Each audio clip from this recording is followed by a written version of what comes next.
I stopped fighting my inner critic and did this instead for a long time.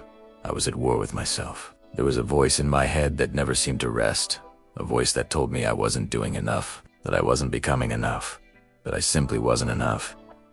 Every mistake became proof that the voice was right. Every quiet moment was another argument in my mind, and the harder I tried to fight it, the louder it became. I thought winning meant silencing that voice completely, but the truth is, it never went away.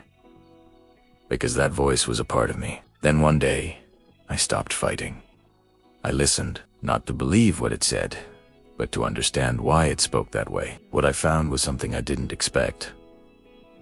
That voice wasn't my enemy. It was my fear. The younger, wounded part of me, trying to protect me from being hurt again. When I finally saw it for what it was, I stopped arguing with it. I started speaking to it with compassion. I began to say things like, "It's okay to be afraid. You're safe now. You're still learning, and that's enough." That's when healing began, not because I silenced the voice, but because I stopped letting it define me. I gave grace to the parts of me that had only ever known pain. I realized God never asked me to be perfect.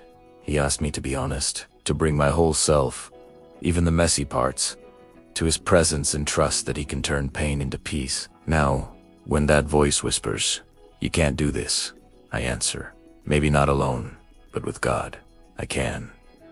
When it says, "You're not enough," I remind it, I'm made in His image, and that's already enough. The voice is still there sometimes, but it no longer rules me, because now I know. Peace doesn't come from fighting what's inside of you. It comes from forgiving it. When I stopped fighting my inner critic, I finally started rising. And maybe that's where your rising begins to